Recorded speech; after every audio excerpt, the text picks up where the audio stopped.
قربانی کو لوگ مختلف زاویوں سے لیتے ہیں، لیکن سب سے اعلیٰ زاویہ یہ ہے کہ تو اس بقرہ عید پہ خالی جانور قربان نہ کر بلکہ اپنی بیجا خواہشیں بھی قربان کر دے،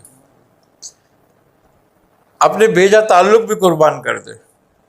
بات یہ ہے کہ قربانی قرب پیدا کراتی ہے، جیسی جیسی قربانی دیتا جائے گا تو ویسا ویسا قرب حاصل ہوگا۔ اب پیسے سے خرید کے جانور قربان کرے گا تو یہ ثواب مل جائے گا، اس کے ہر بال کے بدلے ایک نیکی مل جائے گی۔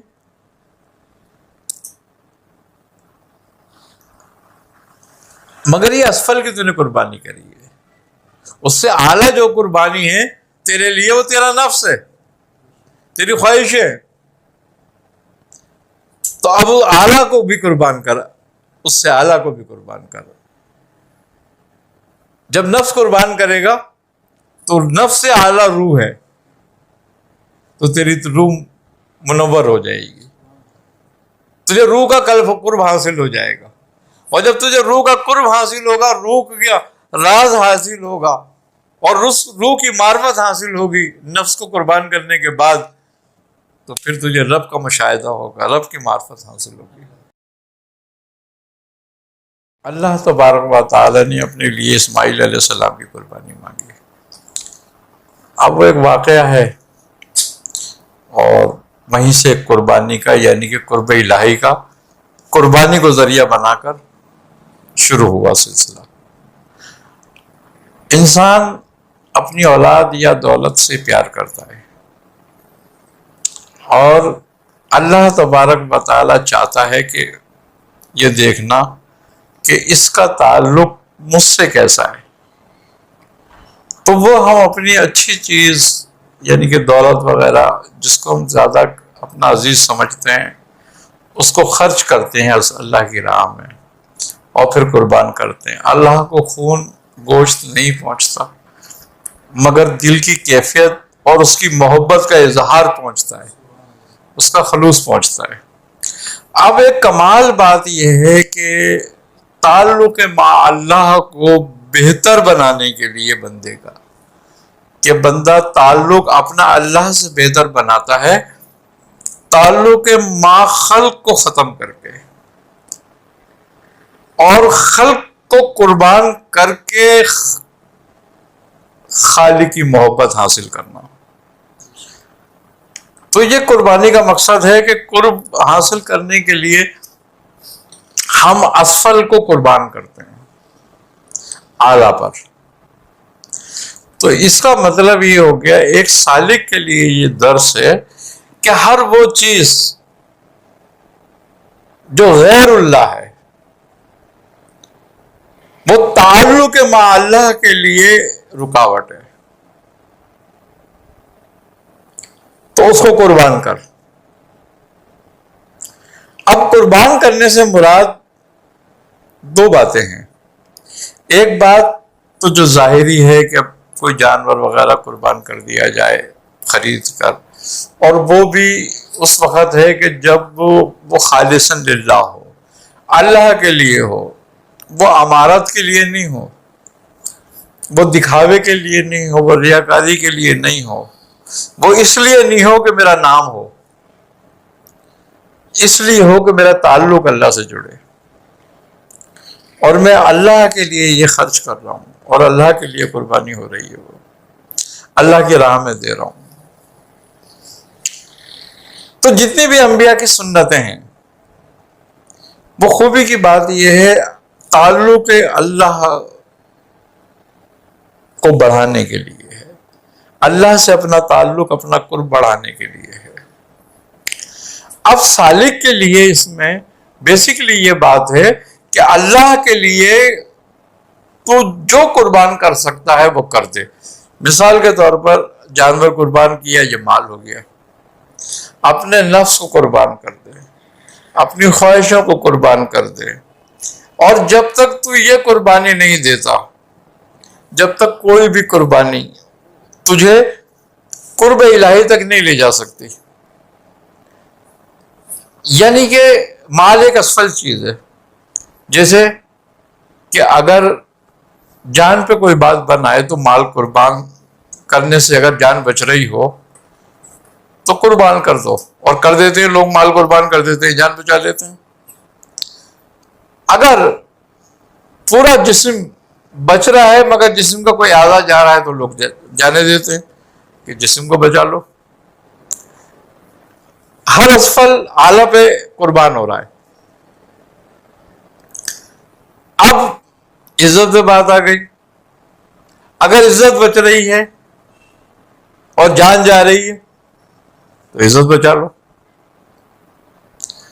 لیکن اگر ایمان بچ رہا ہے اور جان مال عزت سب جا رہا ہے تو ایمان بچا لو، سب قربان کر دو، کیونکہ ایمان سب میں اعلیٰ ہے۔ تو بات یہ ہے کہ ہر اسفل کو اعلیٰ پہ قربان کرنا ہے۔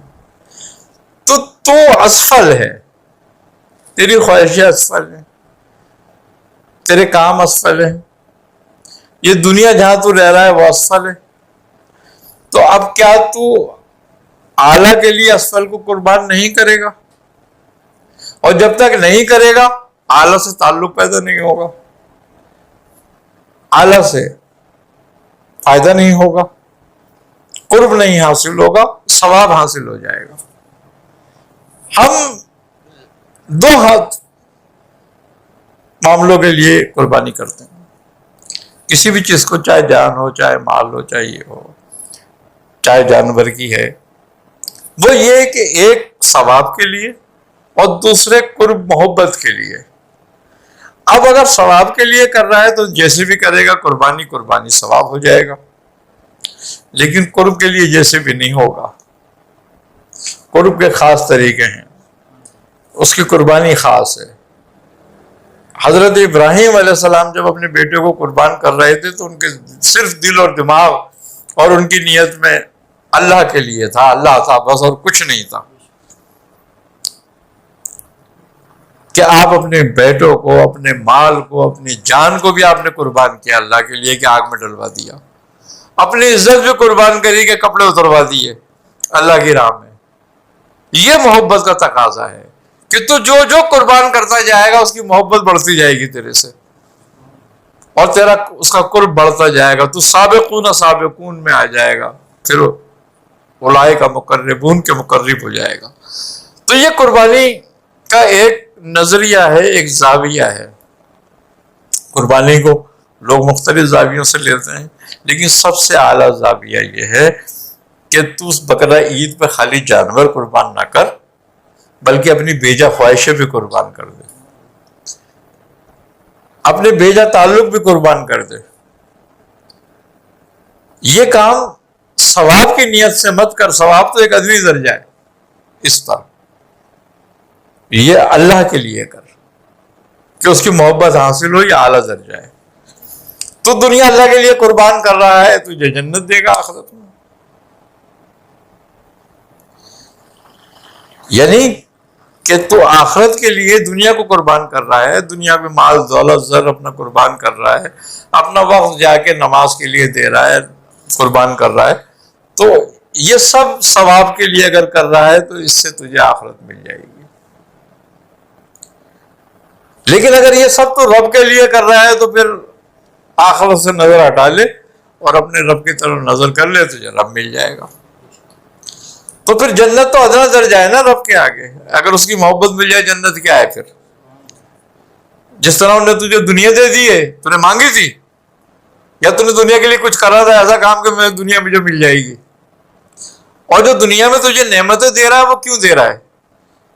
اس لیے تھوڑی دے رہا ہے کہ تو نے مانگی تھی، اس لیے دے رہا ہے کہ اس نے تجھ سے وعدہ کیا تھا۔ تو دنیا کی نعمتیں تجھے دے رہا ہے، تیرے مانگنے سے نہیں دے رہا، یا تیرے کسی فن سے تجھے نہیں مل رہی دنیا یا دنیا کی نعمتیں، اس کی مرضی سے مل رہی ہیں، اس کے فضل سے مل رہی ہیں۔ جب وہ اپنے فضل سے تجھے دنیا دے سکتا ہے تو جب تو اس کی محبت میں ہوگا اور اپنے ارادے کو ترک کر دے گا اس کی محبت کے لیے، اس پہ قربان کر دے گا، تو وہ تجھے آخرت بھی اپنی مرضی سے دے دے گا، جنت بھی اپنی مرضی سے دے گا، اور دنیا بھی تجھے اعلیٰ سے اعلیٰ دے دی تو جنت بھی تجھے اعلیٰ سے اعلیٰ دے گا جب تو اس کے فضل سے لے گا۔ اور فضل اس کا کب ہوگا؟ جب تو اپنے اعمال سے بھروسہ کر ختم کرے گا۔ ثواب اور عذاب سے نکلے گا، خالصاً اللہ کے لیے کرے گا جب تو، پھر اس کا فضل خاص ہوگا، اور جب فضل خاص ہوگا تو تجھے جنت وہ دے گا جو اس کی مرضی ہوگی، پھر جہاں تجھے رکھے گا وہ پھر اعلیٰ ترین مقام ہوگا، اعلیٰ مقام میں رکھے گا، تجھے اسفل میں نہیں رکھے گا۔ تو بات یہ ہے کہ قربانی قرب پیدا کراتی ہے، جیسی جیسی قربانی دیتا جائے گا تو ویسا ویسا قرب حاصل ہوگا۔ اب پیسے سے خرید کے جانور قربان کرے گا تو ثواب مل جائے گا، اس کے ہر بال کے بدلے ایک نیکی مل جائے گی۔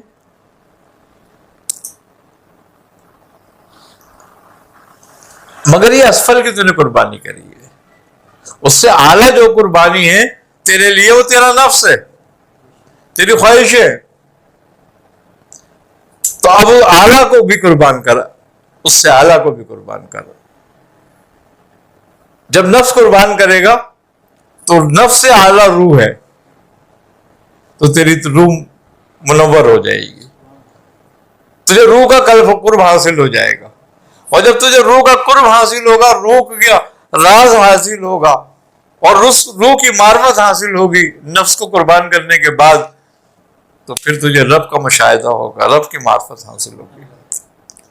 تو بات یہ ہے کہ قربانی کا مفہوم بہت بڑا ہے، اگر اس پہ ہم بات کرتے رہیں تو گھنٹوں کی نشست ہو جائے گی۔ اتنا ہی سمجھنا ایک سالک کے لیے بہت ہے، آگے کا راستہ وہ خود بنا لیتا ہے۔ فیض کا دریا شاعر فلاح کو ہے، مرشد میرے آقا شاعر فلاح کو ہے، تمہارے در پہ جو آیا خدا کو اس نے پہچانا، تمہارے در پہ جو آیا خدا کو اس نے پہچانا، خدا کو اس نے پہچانا، ہدایت کا صحیح راستہ شاعر آپ ہی تو ہے۔